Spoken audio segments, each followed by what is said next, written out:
तो इलेक्ट्रिसिटी का पहला वीडियो मैंने आप लोगों को अपलोड कर दिया है। आज मैं दूसरा वीडियो शुरू करने जा रहा हूँ। तो मैं देखिए इसमें बताना है क्या, करंट टू टाइप्स होते हैं। There are two types of current on the basis of direction. अगर डायरेक्शन के आधार पर देखा जाए तो करंट दो टाइप के होते हैं, एक डायरेक्ट करंट और एक अल्टरनेट करंट। एक डीसी, इसको एसी कहते हैं। डीसी एसी अक्सर आप लोग सुनते होंगे, है ना, डीसी करंट है, एसी करंट है। बैटरी जो है डीसी करंट देता है, ये जो गवर्नमेंट हम लोग को देती है वो एसी देती है। जनरेटर से जो इंड्यूस किया जाता है वो एसी है, ठीक है। यानी डायरेक्ट करंट किसको कहते हैं कि current flows only in one direction. ये देखिए मैंने बताया डायरेक्शन के बारे में, ये बता रहा है क्या, करंट जो है आपको केवल और केवल इस डायरेक्शन में फ्लो हो रहा है। तो ये हो गया डायरेक्ट करंट। सेल और बैटरी ये सोर्स ऑफ डीसी है, यानी डायरेक्ट करंट का, ठीक है। डीसी एसी अक्सर आप लोग सुनते रहते होंगे, डीसी डायरेक्ट करंट और एसी डीसी कौन देता है, बैटरी या सेल हो गया। जो सेल लिपोइड वाला बैटरी यूज करते हैं ना, घड़ी वाला, वो आपका होता है सोर्स ऑफ डायरेक्ट करंट, जिसको डीसी कहते हैं। और डायरेक्ट करंट किस होता है, जो केवल स्ट्रेट लाइन में जाता है ना, एकदम एक लाइन में। जरा अल्टरनेट करंट देख लीजिए। देयर अल्टरनेट करंट, अल्टरनेट का मतलब ही होता है एक एक को छोड़कर। यानी सोमवार को पढ़ाई हुई तो मंगल को छुट्टी, बुधवार को पढ़ाई हुई तो बृहस्पतिवार को छुट्टी, एक एक छोड़कर। जैसे कहते हैं ना कि अल्टरनेट क्लास चल रहा है हमारा। जैसे पटना में बच्चे पढ़ते होंगे, कोटा में बच्चे पढ़ते होंगे, तो कहते हैं हमारा क्लास अल्टरनेट चलता है। तो अल्टरनेट चलता है, नहीं अगर वो मंडे को जाता है पढ़ने तो ट्यूसडे को नहीं, फिर वेडनेसडे को गया तो थर्सडे को नहीं, फिर फ्राइडे को गया तो सैटरडे को, यानी एक एक छोड़कर। तो इसमें भी अल्टरनेट का मतलब वही हुआ, एक एक छोड़कर। एक बार ऊपर जा रहा है, एक बार नीचे जा रहा है, एक बार ऊपर जा रहा है, एक बार नीचे जा रहा है, एक बार ऊपर जा रहा है, एक बार नीचे जा रहा है। ये हो गया अल्टरनेट। तो ये direct current flows in alternate up and down, यानी एक बार ऊपर एक बार नीचे, कॉल्ड अल्टरनेट करंट, जिसको कहते हैं शॉर्ट में एसी। ऊपर गया नीचे गया, ऊपर गया नीचे गया, ऊपर गया नीचे गया, है ना। तो इसको बोलते हैं आपका क्या चीज, अल्टरनेट करंट, ठीक है। अब देखिए कहेगा सर ये ऐसे क्या दिखाए हैं, तो ना दिखाना है ना दिखाइए। देखिए इसे ऐसे क्या दिखाए, ऊपर वाले को हम लोग बोलते हैं, ये जो मैंने दिखाया आपको, ऊपर वाले को इस तरह से, ये वाले को बोलते हैं क्रेस्ट, और ये वाले को हम लोग बोलते हैं ड्रॉप, ठीक है। ऊपर वाले को क्रेस्ट, यहां पर लिखा मैंने, ऊपर वाला क्रेस्ट और नीचे वाला ड्रॉप, है ना। ये भी हो गया क्रेस्ट और सीडी हो गया ड्रॉप, ठीक है। अब देखिए यहां से के बार डायरेक्शन चेंज हुआ, एक बार ऊपर गया एक बार नीचे गया, यानी टू टाइम्स डायरेक्शन चेंज। तो current changes two times direction, that is capture one wavelength.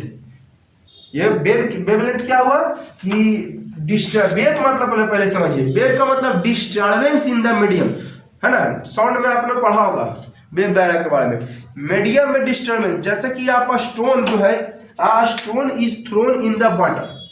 एक स्टोन आप फेंकते हो वाटर में, तो आप देखते हो वाटर में डिस्टर्बेंस होता है, that disturbance is called wave, ठीक है।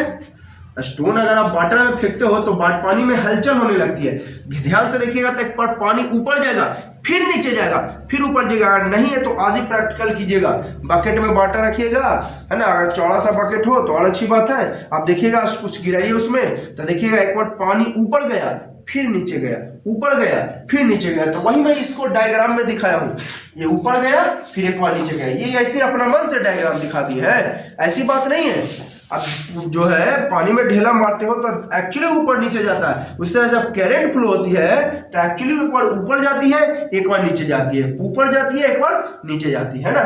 तो ऊपर में जो ये कवर होता है कैप्चर, उसको क्रेस्ट, और नीचे वाले को ट्रॉप बोलते हैं, ठीक है। क्या बार डायरेक्शन चेंज हुआ इसमें, one two times direction change, तो दैट इज वन वेवलेंथ। ये लिमिट, इसको वेवलेंथ को वन वेवलेंथ, ये आपका लेमडा, ये वेवलेंथ का सिंबल हो गया। ये इसको पढ़ते हैं लेमडा, है ना। इसको क्या पढ़ते हैं, lambda is symbol of wavelength. ये लेमडा जो है वेवलेंथ का सिंबल है। Lambda is symbol of wavelength. अब वेव क्या है, तो डिस्टर्बेंस, जैसे कहीं मैंने बताया। तो उसी तरह करंट जब फ्लो होती है वायर में, तो वायर में डिस्टर्बेंस होती है। उसी डिस्टर्बेंस को हम लोग बोलते हैं वेव, जो कि हम आगे जो है पूरा डीप में पढ़ेंगे वेव के बारे में। अभी मैं थोड़ी सी जानकारी मैंने आप लोग को दिया वेव के बारे में, ठीक है। जैसे पानी में ढेला मारे तो डिस्टर्बेंस हुआ, एक बार ऊपर गया पानी, ध्यान से देखिएगा, नीचे जाएगा, ऊपर नीचे, इस तरह से। तो करंट भी जब फ्लो होती है तो आपको करंट फ्लो होती है तो भी जो है एक बार ऊपर गई एक बार नीचे गई, इसलिए अल्टरनेट, एक बार ऊपर एक बार नीचे। तो अभी आपने पढ़ा एसी और डीसी, है ना। लेकिन आप लोगों ने देखा होगा एक डीसी है और एक एसी है। अगर आप डीसी यानी बैटरी वगैरह को छूते हैं तो आपको कोई झटका नहीं लगता है। अगर बैटरी वगैरह को टच करते हैं तो आपको कोई झटका नहीं लगता है। लेकिन अगर गलती से जनरेटर वाला वायर टच हो जाए, लाइन वाला वायर टच हो जाए तो बड़ा झटका होता है। सोचे ऐसा क्यों? ये जो हमारा बैटरी है जो हम लोग यूज करते हैं इन्वर्टर में, इन्वर्टर में जो बैटरी यूज करते हैं आपका 12 वोल्ट का है। ये इन्वर्टर समझते हैं ना, इन्वर्टर दो काम करता है, डिस्चार्ज भी करता है और चार्ज भी करता है। डिस्चार्ज भी करता है इन्वर्टर और चार्ज भी करता है। जब उसमें बोर्ड से लाइन कनेक्टेड किए हुए हैं तो वो चार्ज कर रहा है, और उससे यूज कर रहे हैं तो वो डिस्चार्ज कर रहा है। जरा गौर कीजिएगा आप लोग, चार्जिंग में क्या होता है और डिस्चार्जिंग में क्या होता है, ध्यान दीजिएगा। During charging of battery, during charging of battery, battery charging के दरमियान, ध्यान दीजिए, जब बैटरी चार्ज होता है तो हम लोग कौन सा एनर्जी लेते हैं? बोर्ड से लेते हैं। कौन एनर्जी? बोर्ड से कौन सा एनर्जी देता है? Electrical energy. बोर्ड में क्या इलेक्ट्रिसिटी ना सप्लाई हो रही है, बोर्ड में आपका सप्लाई हो रही है इलेक्ट्रिसिटी, तो इलेक्ट्रिकल एनर्जी। बोर्ड में क्या सप्लाई हो रही है ना। जो आपके घरों में बोर्ड होगी उसमें कौन से सब क्या सप्लाई होता है? केमिकल एनर्जी सप्लाई होता है इलेक्ट्रिकल एनर्जी। तो जब चार्जिंग होता है तो लेते हैं इलेक्ट्रिकल एनर्जी। जैसे हम बताइए, हम आप लोग का खाना क्या है? चावल रोटी दाल, चावल रोटी। उसी तरह बैटरी का भी खाना है केमिकल एनर्जी। जैसे हम लोग खाते हैं चावल रोटी दाल, कुछ लोग एडवांस लोग पिज्जा खाते हैं, है ना। तो हम लोग का जो खाना है चावल रोटी दाल है, कोई कोई पिज्जा जो खाते हैं, उसी तरह से बैटरी का खाना है केमिकल एनर्जी। बैटरी का खाना क्या है? तो चार्ज हो रही है तो बोर्ड से कौन लाइन ले रहा है? Electrical energy. अब बैटरी के पास पहुंचा तो उसमें होता है chemical sulphuric acid. Sulphuric acid एक केमिकल है, तो ये बदल जाता है केमिकल एनर्जी में। तो during charging of battery chemical energy, sorry electrical energy is converted into chemical energy. और एक चीज देखिए, जब चार्ज होता है तब जो है आपको 220 वोल्ट सप्लाई होता है लाइन। लेकिन बैटरी मैंने अभी बताया 12 वोल्ट का बैटरी इन्वर्टर में होता है ना। कितने वोल्ट का बैटरी? 12 वोल्ट का होता है। लेकिन दे रहे हैं लाइन उसमें जो कि 220 वोल्ट हो सकती है या 230 वोल्ट, 240 वोल्ट, कभी कम ज़्यादा होते रहती है। कभी वोल्टेज कम, कभी, जब मैंने लाइटनिंग थंडर में बताया था, वोल्टेज इंक्रीज हो जाती है रेनी सीजन में। क्यों इंक्रीज होती है? क्योंकि अर्थिंग स्ट्रांग हो जाता है। पिछला वीडियो में मैंने बताया था अर्थिंग स्ट्रांग हो जाती है, ठीक है। तो अर्थिंग स्ट्रांग के कारण जो है रेनी सीजन में आपका वोल्टेज बढ़ जाता है। तो इसमें भी आपको कभी वोल्टेज कम ज़्यादा, कभी 220 आया, कभी 230, कभी 200 वोल्ट आता है। तो ये देखिए मैंने क्या लिखा है, चार्जिंग कर रहे हैं तब बोर्ड से लाइन ले रहे हैं। चार्जिंग कर रहे हैं तो किससे लाइन ले रहे हैं? बोर्ड से। तो बोर्ड में कौन लाइन क्या सप्लाई हो रहा है? Chemical energy. सल्फ्यूरिक एसिड है बोर्ड में लगा। अरे बोर्ड में सल्फ्यूरिक एसिड बह रहा है, बोर्ड में इलेक्ट्रिकल एनर्जी, इलेक्ट्रिसिटी बह रहा है, यानी कौन एनर्जी? तो इलेक्ट्रिकल एनर्जी। अब बैटरी का खाना क्या है? बैटरी का खाना केमिकल एनर्जी। तो बैटरी में होती है केमिकल, तो जो कन्वर्ट कर देती है केमिकल एनर्जी में। तो चार्ज हो रहा है तो इलेक्ट्रिकल एनर्जी बोर्ड से लिए, कन्वर्ट कर दिया केमिकल एनर्जी में। उसमें जो सल्फ्यूरिक एसिड होता है वो केमिकल एनर्जी में कन्वर्ट कर देता है। ठीक है। And from 220 volt to 12 volt, और 220 वोल्ट को 12 वोल्ट कर देता है। एंड 220 वोल्ट से 12 वोल्ट, क्योंकि बैटरी जो होता है वो 12 वोल्ट का है। बैटरी कितना वोल्ट का है? 12 वोल्ट का है। और 220 वोल्ट उसको दे रहे हैं, 220 वोल्ट दे रहे हैं, और 220 वोल्ट को अब 12 वोल्ट कर देता है वो। ठीक है, चार्जिंग के। अब जरा उल्टा हो जाएगा, discharge during discharging of battery, उल्टा हो जाएगा। जब डिस्चार्ज हो जाएगा तो केमिकल यूज होगा, जब डिस्चार्ज होगा तो chemical energy is converted into chemical energy is converted into electrical energy, है ना। And from 12 volt to 220 volt. ठीक है। जैसे इन्वर्टर से जो हम लोग जब यूज करते हैं तो इन्वर्टर तो बैटरी के पास तो 12 वोल्ट है, और इन्वर्टर क्या करता है, उस 12 वोल्ट को 220 वोल्ट में बदल देता है। इन्वर्टर 12 वोल्ट को 220 वोल्ट में बदलता है। तो देखिए एक चीज ध्यान दीजिएगा, अब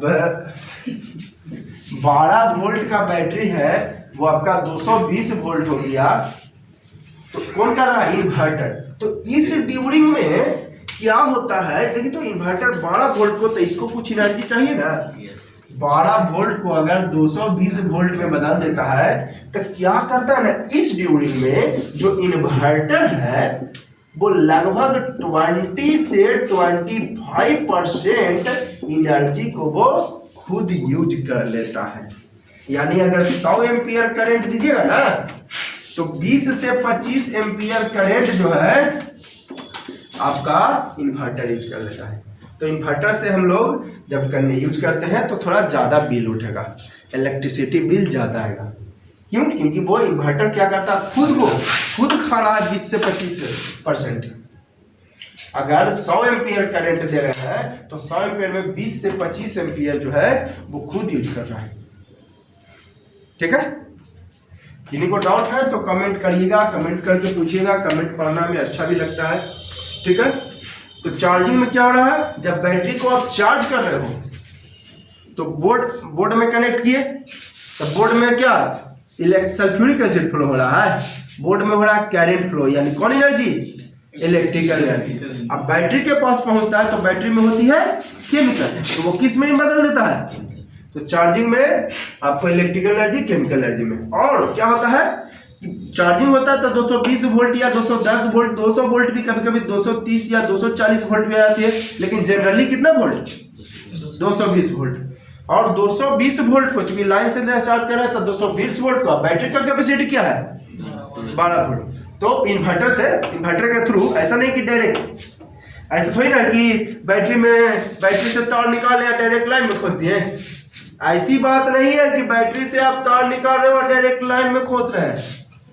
अगर ऐसा हो जाएगा तो जानते हैं बैटरी बर्बाद हो जाएगा।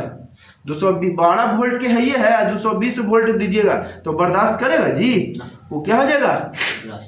बर्बाद हो जाएगा, वो डैमेज हो जाएगा। इसलिए कभी भूल से बैटरी से 2 तार निकाल के लाइन में नहीं खोसिएगा। आप गौर से देखिएगा, अगर आपके घर में इन्वर्टर है तो सबसे पहले बैटरी वाला तार कनेक्ट किया गया है किससे? इन्वर्टर से। और फिर इन्वर्टर से जो 2 तार निकला उसको बोर्ड में कनेक्ट किए। गौर से देखिएगा, हम लोग जो बैटरी कनेक्ट करते हैं वो डायरेक्ट लाइन में, अगर जो नहीं जानते हैं तो घर में इन्वर्टर होगा, अगर नहीं है तो आपके आसपास पड़ोस में जाके देखिएगा, वो जो है जब भी आप ये बैटरी कनेक्ट किए हुए होगा तो वो कनेक्ट करता है इन्वर्टर में, और इन्वर्टर से जो 2 तार निकला वो बोर्ड में। तो सबसे पहले लाइन आया इन्वर्टर में, और इन्वर्टर जो है फिर से भी लाइन गया किसमें? बैटरी में। पहले चार्जर यूज करते थे, एक होता है चार्जर, केवल चार्ज करता था वो पहले। आज से अब तो खैर इन्वर्टर में दोनों सिस्टम है, चार्ज भी और डिस्चार्ज भी, लेकिन पहले क्या था, केवल चार्जर होता था, है ना। चार्जर से हम लोग बैटरी चार्ज करते थे और उससे डायरेक्ट एसी नहीं, डीसी जैसे होता है। पहले डीसी फैन भी चलता था, अभी भी चलता है डीसी फैन, है ना। डीसी बल्ब भी आता था तो वो यूज करते थे, ठीक है। समझ में आ रही होगी बात आप लोगों को। पहले जो है चार्जर था, चार्जर में केवल आपको चार्ज करता था, लेकिन अब जो इन्वर्टर है, इन्वर्टर का मतलब ही क्या होता है, उल्टा। इन्वर्टर मतलब उल्टा, और करने वाला, उल्टा करने वाला। क्या करने वाला, उल्टा, ठीक है, उल्टा करने वाला। इन्वर्टर का मतलब ही होता है, यानी डीसी को एसी और एसी को। लेकिन चार्जर जो होता है केवल और केवल क्या है, इसको आप इन्वर्टर नहीं कह सकते हो, इन्वर्टर नहीं कह सकते, क्योंकि ये केवल और केवल बैटरी को चार्ज करता है। अब तो खैर चार्जर यूज ही नहीं होता है, डायरेक्ट सब लोग इन्वर्टर ही खरीदते हैं। पहले यूज होता था चार्जर, जो कि केवल बैटरी को क्या करता था, चार्ज करता था। और बैटरी चार्ज होता था तो डीसी ना हुआ, तो हम लोग उससे डीसी यूज करते थे, जैसे डीसी फैन, डीसी बल्ब, ठीक है। लेकिन अब जो आ रही है उसमें चार्जर भी है और डिस्चार्जर भी है। जरूरत के समय उसको चार्ज कीजिए, जरूरत के समय डिस्चार्ज कीजिए। तो जब चार्ज होता है तो लाइन आ रहा है 220 वोल्ट, और बैटरी का कैपेसिटी है 12 वोल्ट, तो 220 वोल्ट से 12 वोल्ट हो रहा है। और जब डिस्चार्ज हो रहा है तो उल्टा, 12 वोल्ट का बैटरी है ये, और उसको बदलना है 220 वोल्ट में, तो डिस्चार्ज होता है तब 12 वोल्ट से उल्टा। मैंने इसका जो इसमें हुआ इसका उल्टा हुआ, चार्जिंग का उल्टा डिस्चार्जिंग। चार्जिंग में 220 से 12 था, इसमें 12 से 220। लेकिन डिस्चार्जिंग के समय क्या होता है, इन्वर्टर 20 से 25% वो खुद यूज कर लेता है। यानी 100 एम्पियर करंट अगर सप्लाई हो रहा है तो 20 से 25 एम्पियर करंट जो है वो खुद इन्वर्टर यूज कर लेता है। तो बिजली बिल ज्यादा उठता है इससे। इसलिए अगर लाइन है तो लाइने से यूज कीजिए, इन्वर्टर से नहीं। इन्वर्टर से यूज करने में आपको ज्यादा बिजली बिल उठेगा। चलिए ठीक है, तो ये तो आप लोग समझ गए चार्जिंग डिस्चार्जिंग वाला, है ना। डाउट है तो कमेंट करिएगा, कोई दिक्कत नहीं हो, कोई दिक्कत है तो हम जाते हैं कमेंट, डाउट वाला कमेंट नहीं आएगा, क्योंकि मैं समझ रहा हूँ कि 100% सारे बच्चे समझ रहे होंगे। तो चार्जिंग डिस्चार्जिंग की बात सब लोग समझ गए, है ना। बैटरी का हम लोग का खाना है चावल रोटी दाल, तो बैटरी का खाना केमिकल एनर्जी। कौन सा केमिकल होता है, सल्फ्यूरिक एसिड, है ना। सल्फ्यूरिक एसिड यानी H2SO4, sulphuric acid, sulfuric acid is used in battery। Sulphuric acid को किंग ऑफ केमिकल भी कहा जाता है। H2SO4 is called king of chemicals।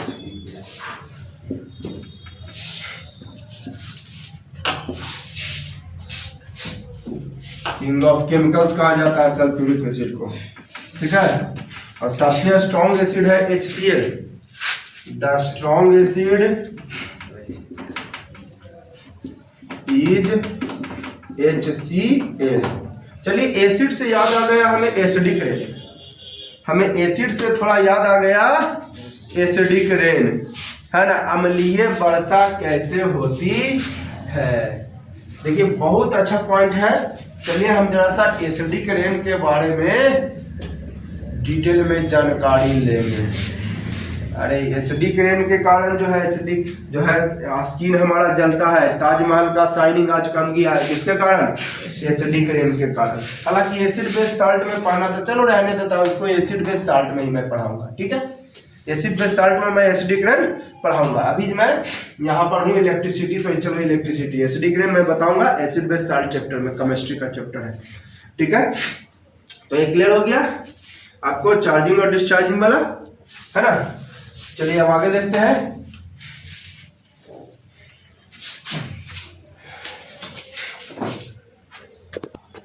तो मैं बता रहा था आप लोग को इसके पहले कि बैटरी को छूने पर हम लोग को झटका नहीं लगता, क्योंकि बैटरी क्या वोल्ट का होता है, 12 वोल्ट का। जो हम लोग लाइन यूज करते हैं ये आपको होती है लगभग 220 वोल्ट का, कभी कम कभी ज्यादा भी हो सकती है, लेकिन बैटरी का वोल्टेज फिक्स रहता है। तो इसको छूने पर झटका नहीं लगता, लेकिन इसको छूने पर झटका लगता है। डीसी हो गया ये बैटरी में, ये लाइन समझते हैं, लाइन हो जनरेटर हो, ठीक है। इसमें झटका नहीं। चलो मैं एग्जांपल देता हूं, मैं आपको 12 kg लोड देता हूं आपके माथे पर, आराम से आप लेके चल जाओगे। 12 kg का मैं लोड आपके माथे पर दूंगा तो आप आराम से लेके चल जाओगे, कोई दिक्कत नहीं होगी, आपको कोई परेशानी नहीं होगी 12 kg का अगर लोड देंगे तो। अब हम गलती से मिस्टेक कर दिए, आप पे लोड दे दिए 220 kg, वहीं चप जाइएगा। 40 kg 50 kg आपका बजने है, 220 kg हम लोड दे देंगे, बर्दाश्त करिएगा, वहीं चप के रह जाइएगा, है ना।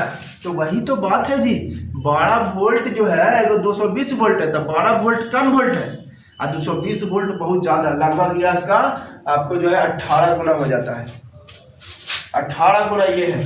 तो ये ज़्यादा कैपेसिटी है इसका, इसलिए झटका लगता है। और डीसी जो है कम वोल्टेज का होता है, इसलिए झटका नहीं लगता। अगर कोई पूछे कि बैटरी छूने पर झटका लगता है लेकिन लाइन छूने पर जो है झटका नहीं लगता, है ना। बैटरी छूने पर झटका लगता है और लाइन छूने पर झटका नहीं लगता, सही बोला? नहीं, गलत बोल दिया मैंने। चलो मैं गलती का पश्चाताप करता हूँ।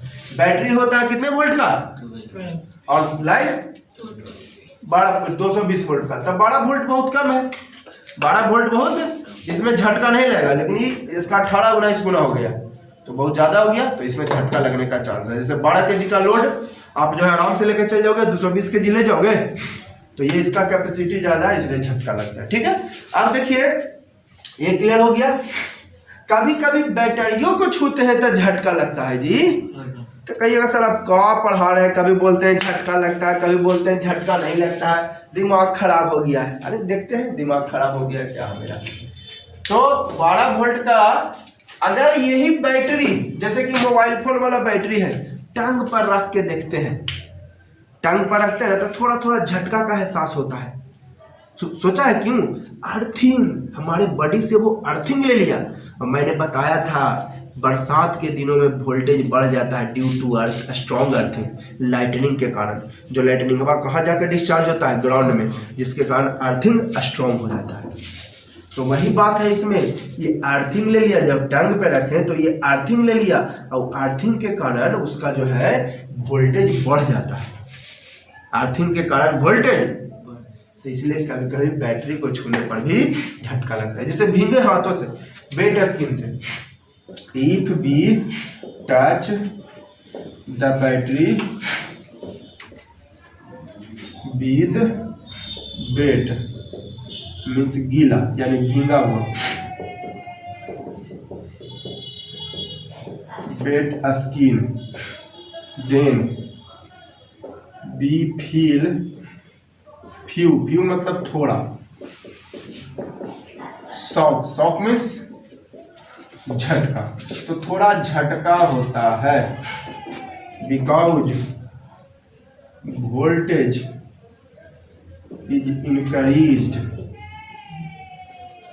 ड्यू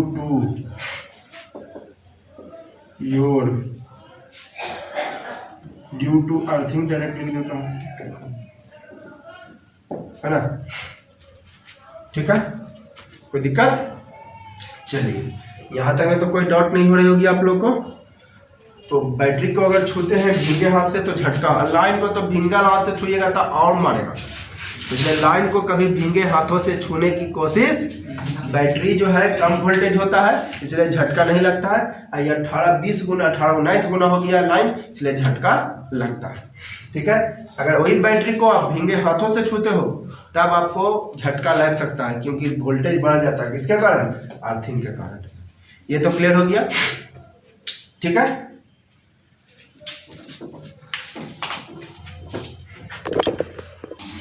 हाँ, तो इसके पहले आपने क्या पढ़ा कि 2 टाइप्स के करंट होते हैं ऑन द बेसिस ऑफ क्या? डायरेक्शन। एसी और डीसी, डायरेक्शन के आधार पर 2 टाइप्स के करंट। अब मैं बता रहा हूँ आप लोग को, there are 2 types of electricity on the basis of charge. Charge के आधार पर करंट 2 प्रकार के होते हैं, इलेक्ट्रिसिटी 2 प्रकार के होते हैं। इसके पहले आपने पढ़ा क्या? किसके आधार पर? डायरेक्शन के आधार पर। दो टाइप के, एगो एसी एगो डीसी, अल्टरनेट करंट और डायरेक्ट करंट। अब पढ़ रहे हैं हम लोग कि इलेक्ट्रिसिटी आपको चार्ज के आधार पर, there are two types of electricity on the basis of charge. Charge के आधार पर दो प्रकार के होते हैं, पहला स्टैटिक और दूसरा करंट। स्टैटिक मतलब अस्थिर, स्टैटिक का मतलब होता है अस्थिर और करंट मतलब बहना। देखिए करंट का मतलब धारा भी होता है, बहना भी होता है। करंट माने ये नहीं कि लाइन वाला खाली करंट, करंट का मतलब यहाँ पर धारा हुआ, ठीक है। करंट का मतलब बस सर जो करंट है ना, इसका मतलब आप बताए थे कि करंट होता है तो करंट अरे करंट मतलब यहाँ पर धारा हुआ, धारा यानी बहना, या स्टैटिक मतलब स्थिर, समझे।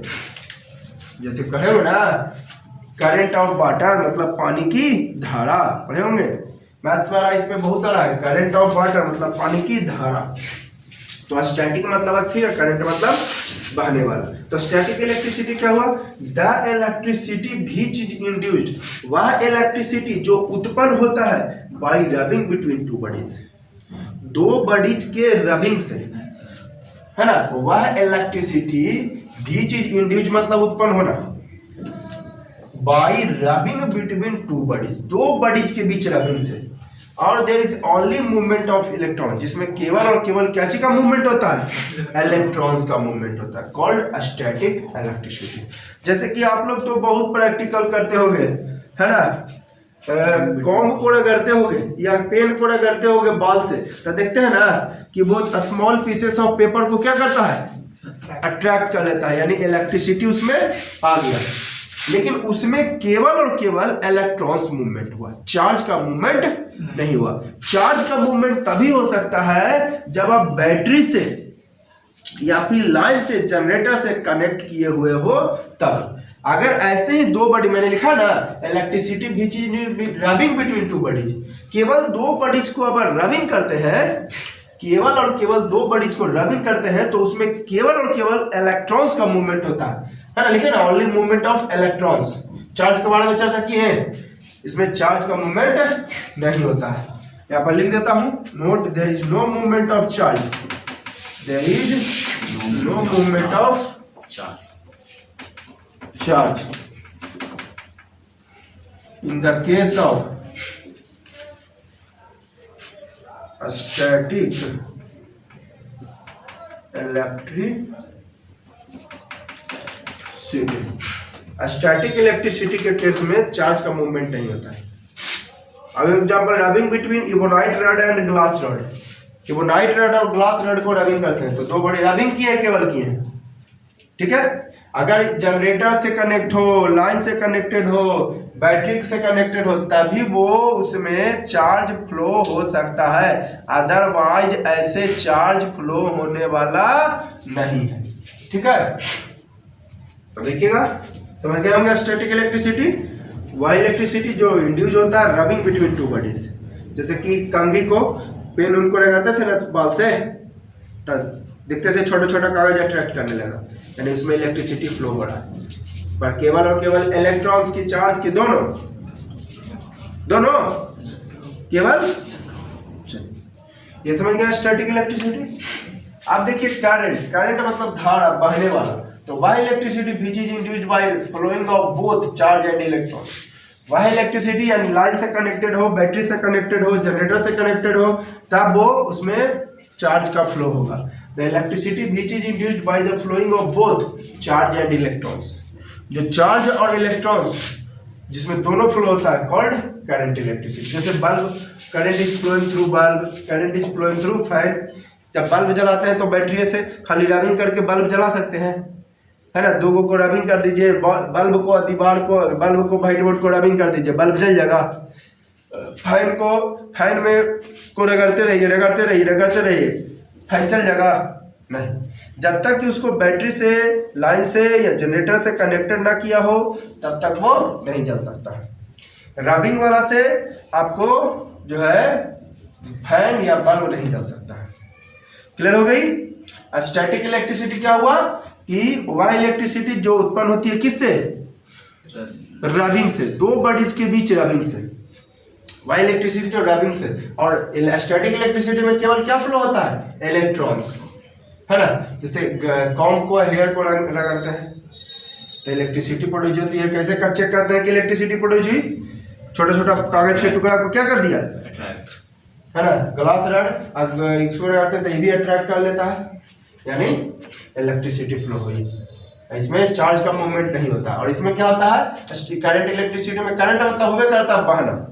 वाई इलेक्ट्रिसिटी जो इंड्यूस होती है both flowing of charge and electron, charge भी फ्लो होता है और इलेक्ट्रॉन भी फ्लो होता है। कॉल्ड स्टैटिक, जैसे बल्ब से हो, फैन से हो, बल्ब को अगर आप रगड़ दीजिएगा किसी चीज से, फैंस को रगड़ दीजिएगा तो इलेक्ट्रिसिटी नहीं होती है इंड्यूस। ठीक है, तो क्लियर है। तो अब देखिए स्टैटिक इलेक्ट्रिसिटी में आपने पढ़ा कि there is only movement of electrons, है ना, और two bodies become electricity induced by the rubbing. अब देखिए रबिंग करते हैं, इलेक्ट्रिसिटी फ्लो हो रही है तो जाहिर सी बात है एक पॉजिटिव होगी और एक ठो निगेटिव होगी। तो कौन पॉजिटिव कौन निगेटिव, अब रब कर रहे हैं दो बॉडीज को तो कौन सा बॉडी पॉजिटिव होगा और कौन सा बॉडी निगेटिव होगा। जैसे कि ग्लास रड आप कॉम्ब करते हैं, कॉम्ब को रब करते हैं सूखे और साफ बालों से, है ना, कॉम्ब को रब करते हैं बालों से तब बाल प्लस होगा कि कॉम्ब प्लस होगा, है ना। तो चलिए उसके बारे में जानकारी ले रहे हैं। ग्लास रड को अपन रब करते हैं, रगड़ते हैं इबोनाइट रड से तो ग्लास रड प्लस होगा कि आपका इबोनाइट रड होगा, तो उसके बारे में हम जानकारी लेते हैं। तो देखिए क्या लिखे, comb is rubbed with dry and clean hair, है ना। कंघी को सूखे और साफ वाला, तो ऐसा ड्राई और क्लीन हेयर क्यों नहीं है। तो देखिए ड्राई और क्लीन हेयर लेने से क्या होता है कि जितना भी इलेक्ट्रॉन्स उसमें आपका होगा वो जो है आपको कोई अट्रैक्ट नहीं करेगा। अगर आपका बाल गंदा होगा तो जो इलेक्ट्रॉन उसमें इंड्यूस हुआ हो सकता है वो आपका उसमें जो बाल गंदा है आपका डर्ट है वो अट्रैक्ट कर ले, या भींगा हुआ बाल रहेगा तो हो सकता है वो वाटर अट्रैक्ट कर ले। इसीलिए मैंने लिखा है ड्राई और क्लीन हेयर। ड्राई और क्लीन हेयर रहेगा तो जो भी उसमें इलेक्ट्रॉन्स रहेगा वो केवल और केवल आपको जो है कॉम ही अट्रैक्ट करेगा। और अगर उसमें कुछ मॉइस्चर है, पानी है ना, तो आपका जो है इलेक्ट्रॉन्स कौन अट्रैक्ट कर सकता है, वाटर, पानी, या फिर उसमें अगर आपका बाल गंदा है तो आपका गंदगी अट्रैक्ट कर सकता है। क्लियर है, इसलिए मैंने लिखा ड्राई। और ऐसा नहीं कि गंदा बाल रहेगा तो अट्रैक्ट नहीं करेगा, ऐसी बात नहीं है, लेकिन ड्राई और क्लीन हेयर ज्यादा बेटर है। ठीक है, गंदा बाल रहेगा तो आपका डर्टी गंदगी अट्रैक्ट कर सकता है, इलेक्ट्रॉन को पानी अट्रैक्ट कर सकता है, इसलिए मैंने लिखा ड्राई और क्लीन हेयर।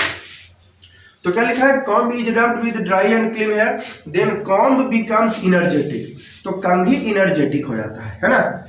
अगर कंघी को रगड़ते हैं साफ और सूखे बालों से तो कॉम्ब क्या हो जाता है, इनर्जेटिक। अब कहिए सर ये कैसे कहे कि कॉम्ब इनर्जेटिक हो गया, बिकॉज अब तिरमिराए लगता है, तिरमिरा के कहता है कलजवा आओ हमारा पास, है ना। कैसे कह सकते हैं कि कॉम्ब इनर्जेटिक हो गया। अगर कोई पूछ दे कि how can you say that comb energetic if rubbed with dry and clean hair, तो because it attract a small pieces of paper, ये छोटे छोटे कागज के टुकड़े को अट्रैक्ट करने लगा, तब हम कहते हैं कि ओ कॉम्ब के पास एनर्जी आ गया।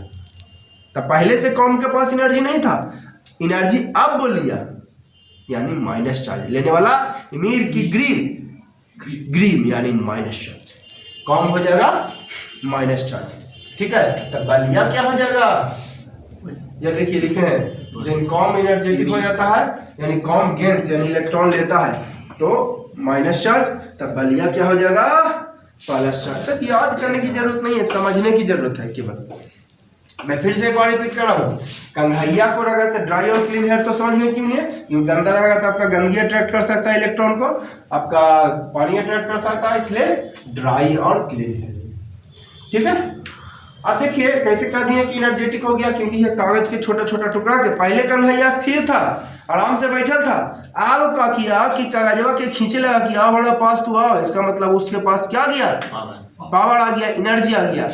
पहले से नहीं था, अब आ गया, एनर्जी वो लिया होगा कि दिया होगा, लिया होगा। तो लेने वाला ग्रीव की इमीर, ग्रीव मतलब माइनस चार्ज, यानी कहीं लिखे कंघैया क्वार्ट्ज माइनस चार्ज, अब बलिया कंघैया माइनस तब बलिया प्लस। यानी इलेक्ट्रॉन्स आर ट्रांसफर्ड फ्रॉम, कहां से कहां? इलेक्ट्रॉन जरा से गया प्लस, जकड़ा में आया तक, यानी केरा से इलेक्ट्रॉन प्लस चार्ज वाला नहीं इलेक्ट्रॉन दिया होगा जी। यानी इलेक्ट्रॉन्स आर ट्रांसफर ड्राई और clean hair to god. Clear है? चलिए एक और एग्जांपल दिए इसका। Glass rod on being rubbed with silk cloth. तब पहले सिल्क का कपड़ा होता है जी, सिल्क का कपड़ा होता है ना। Glass rod on being rubbed with silk cloth, glass red को सिल्क क्लॉथ से रगड़ते हैं तो silk cloth, silk becomes energetic. अच्छा, सिल्कवा एनर्जेटिक हो गया। सिल्कवा क्या हो गया? यानी सिल्कवा इलेक्ट्रॉन ले रहा होगा कि इलेक्ट्रॉन दे रहा होगा? एनर्जेटिक पहले से नहीं था, पहले से सिल्कवा स्थिर से बैठल था, अब तिरमिराए लगा। कौन एनर्जेटिक हो? ये आपका सिल्कवा एनर्जेटिक हो गया। कहाँ लिखे कहाँ लिखे कहाँ लिखे? हाँ, सिल्कवा एनर्जेटिक हो गया, इसका मतलब एनर्जी लिया। एनर्जेटिक का मतलब मैंने लिखा एनर्जी लिया। जैसे खाना वाना खाते हैं एनर्जेटिक हो गए हम, यानी एनर्जी आपने लिया, है ना। भूख लगा है, भूख से मिजाज छटपटा रहा है, आज खाइला मिल गया दम पुलाव दाल, तब मार के दम धकार दिए तो हो गया एनर्जेटिक, हो गया एनर्जेटिक, हो गया ना जी। एनर्जेटिक मतलब आपने एनर्जी लिया, एनर्जी आपने लिया। तो सिल्क एनर्जेटिक हो गया, इसका मतलब सिल्क एनर्जी लिया। तो लिया मतलब माइनस चार्ज की प्लस चार्ज, लेने वाला ग्रीव यानी सिल्क का क्वार्ट्ज माइनस चार्ज था, सिल्कवा माइनस तो गलसवा डालवा प्लस। बस याद करना है सब। तो बताइए प्लस वाला इलेक्ट्रॉन देता है कि माइनस वाला? प्लस है इलेक्ट्रॉन, यानी इलेक्ट्रॉन्स ट्रांसफर कहां से कहां? यानी लिखिए electrons are transfer from, plus वाला से निकल रहा है, यानी ग्लास रॉड से प्लस वाला, ग्लास रॉड टू सिल्क। एक बार मैं 1 मिनट और ले लेता हूं इसको समझाने के लिए। देखिए, देने वाला इमीर यानी प्लस चार्ज, और लेने वाला ग्रीव यानी माइनस चार्ज। ठीक है, लेने वाला इमीर यानी प्लस चार्ज और लेने वाला इमीर, लेने वाले ग्रीव, ग्रीव मींस लेने वाला इमीर प्लस चार्ज। समझ गए? चलिए, तो ग्लास रॉड को आप रब्ड किए सिल्क क्लॉथ से, ग्लास रॉड को सिल्क क्लॉथ से रब्ड करते हैं। तो बताइए सिल्क एनर्जेटिक हो गया, एनर्जेटिक मतलब एनर्जी लिया, तो लेने वाला ग्रीव यानी सिल्कवा हो गया माइनस चार्ज, ग्रीव मतलब वही लिखे सिल्कवा गेंस इलेक्ट्रॉन यानी सिल्कवा माइनस चार्ज। तो सिल्कवा माइनस था, ग्लास रॉड प्लस, तो प्लस वाला इलेक्ट्रॉन देता है कि माइनस वाला? प्लस वाला, यानी इलेक्ट्रॉन ट्रांसफर हो गया प्लस से माइनस ना, इलेक्ट्रॉन ट्रांसफर हुआ प्लस वाला यानी ग्लास रॉड टू सिल्क। ठीक है, अब क्या लिखा है? सेम चार्ज रहेगा तो रिपेल, रिपेल माने हटेगा, प्लस प्लस रहेगा ना, है भागो। अब माइनस चाहिए, रिपेल हो जाएगा, रिपेल मतलब दूर भागो। एगो अपोजिट चार्ज रहेगा तो क्या होगा? अट्रैक्ट, प्लस माइनस तब क्या होगा? क्या देखिए, अगर सेम चार्ज रहेगा तो कहेगा भागो, और अपोजिट रहेगा तो आओ जल्दी आओ जल्दी आओ, है ना। जैसे कि आप एक वायर लगा दिए प्लस में और दूसरा वायर भी प्लस में लगाएंगे, कोई कम होगा? एक प्लस में लगाइए, एगो माइनस में, तो कहेगा बुलाओ, बुलावेगा, बोलवा क्या आओ जल्दी आओ लाइट दे थोड़ा। ठीक है, तो सेम चार्ज में रिपेल करेगा और माइनस अपोजिट चार्ज में अट्रैक्ट करेगा। तो इस वीडियो के लिए इतना ही। तो और अगर वीडियो आप लोगों को अच्छी लग रही हो तो चैनल को आप जरूर सब्सक्राइब कीजिए और अपने दोस्तों के साथ शेयर कीजिए। और मैं उम्मीद करता हूं कि आप लोगों को एकदम 100% समझ में आ रहेगा। अगर इसके बाद भी अगर डाउट है तो आप कमेंट कर सकते हो। ठीक है, और अपने दोस्तों वगैरह को शेयर कीजिए ताकि इसका प्रॉफिट आपको दोस्त भी ले सकें। ठीक है।